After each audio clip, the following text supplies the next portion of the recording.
Hey guys, what is up? Hope you're having a good time. Today we are going to be looking at how to find the nth term of an infinite series such as these. Now, these are pretty simple ones, but they should get you started on the right path. So let's take a look at the first series we have. Minus a third plus 3/6 minus 5/9 plus 7/12 minus 9/15.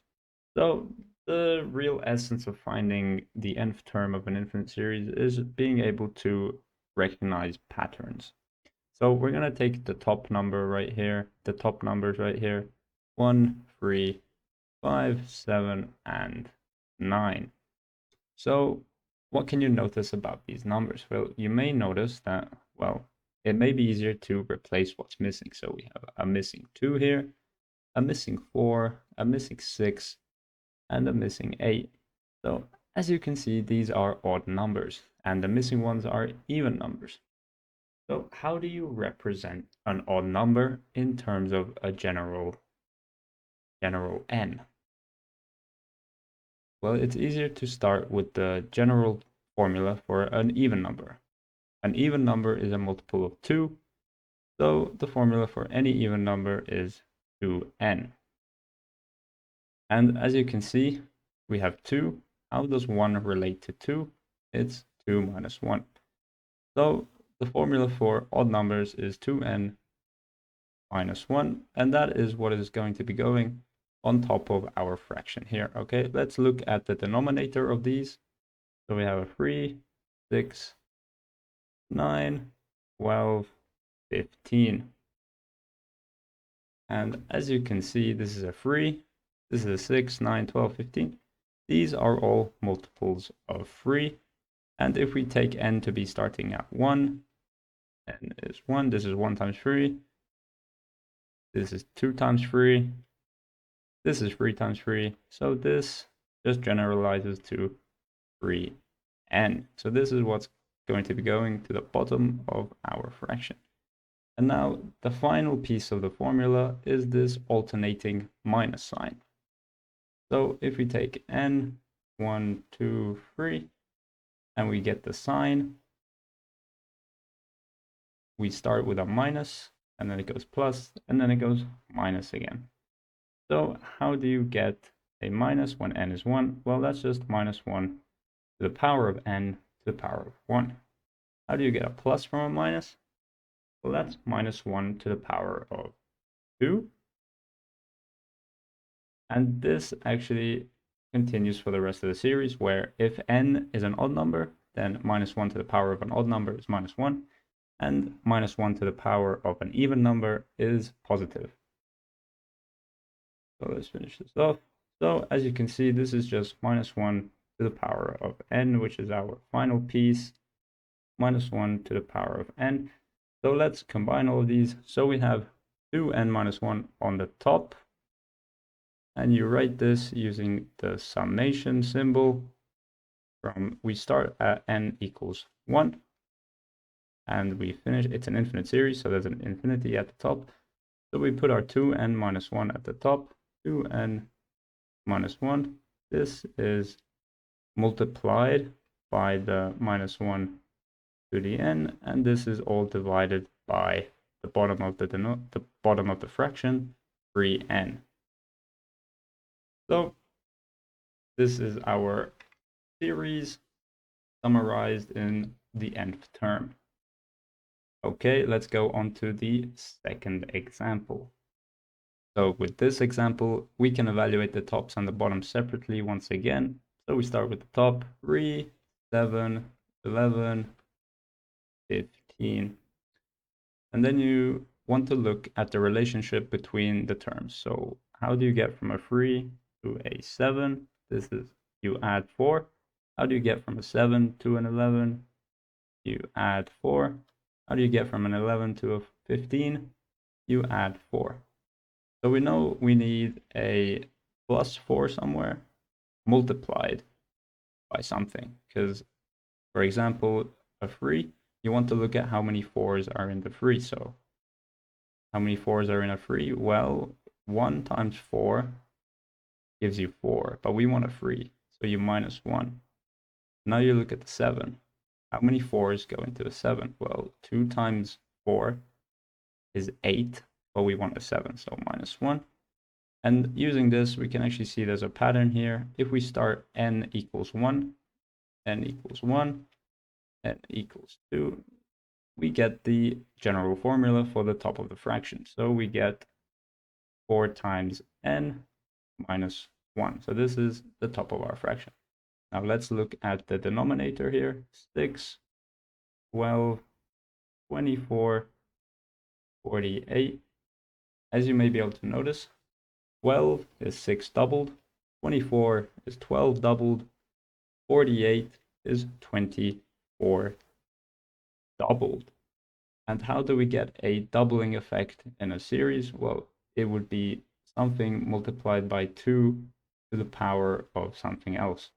And if we take n to be 1, 2, 3, 4, let's just check if we put an n here, if we get the right answer. Well, n is 1 here, so we get 2 to the n, 2 to the 1, which is 2.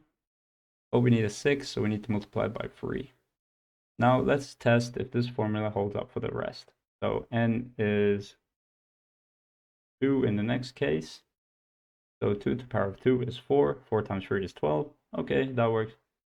N is 3 in the next case. 2 to the power of 3 is 8. 3 times 8 is 24. Yep, works for this one. And when n is 4, 2 to the power of 4 is 16. 3 times 16 is indeed 48. So this is the formula for our denominator. And once again, we have an alternating minus, but this time it starts at a +1 and then starts alternating. So plus, minus, plus, minus. So how do we get a plus from a -1? Well, this power here would be 0. And then the next one would be -1 to the 1. And the next one would be -1 to the 2. Since -1 to the power of 0 is 1, we know that we need to get a 0 using n. And since n starts at 1, n minus 1 gives us a 0. So this gives us -1 to the power of n minus 1.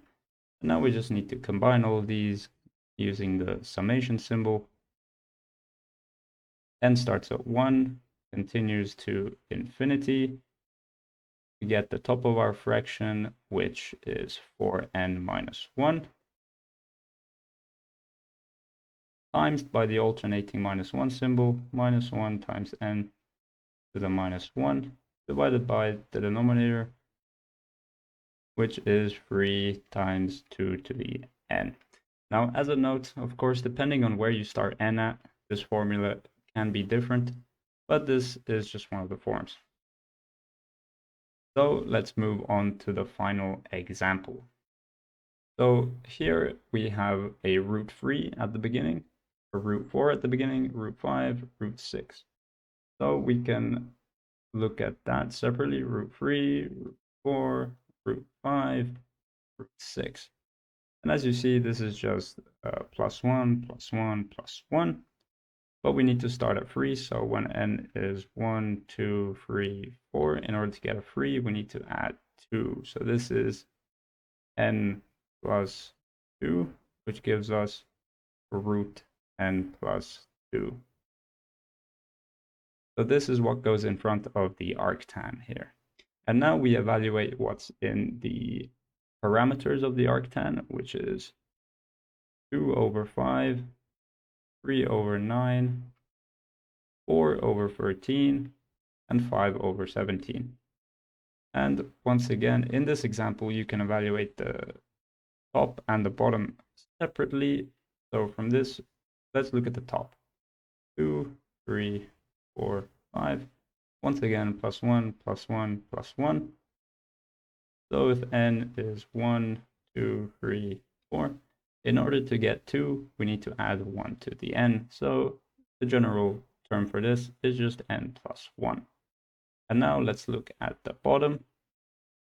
5, 9, 13, 17. And once again, you need to look at the relationship between each term. So to get 9 from 5, u plus 4. To get to 13 from 9, u plus 4. And to get to 17 from 13, u also plus 4. So once again, we have a multiple of 4. And if we write our n at the top here, 2, 3, 4, you can see that n times 4, when n is 1, is just 4, but we need 5. So you add 1. Let's see if it works for the rest. When n is 2, that's 2 times 4, which is 8, plus 1, you get 9. Yep. When n is 3, 3 times 4 is 12. We need 13, so you need to add a 1. Yep, that works out. When n is 4, 4 times 4 is 16. Plus 1, we get 17. Yep, it works. So that's our denominator for the fraction inside the arctan. So we get our final answer combining everything using the summation symbol. N starts at 1, continues to infinity. We get root n plus 2 times the arctan of our top n plus 1 divided by 4n plus 1. So this is our nth term of this infinite series right here. Hope you guys learned something. Leave a like and subscribe if you can. See you guys next time.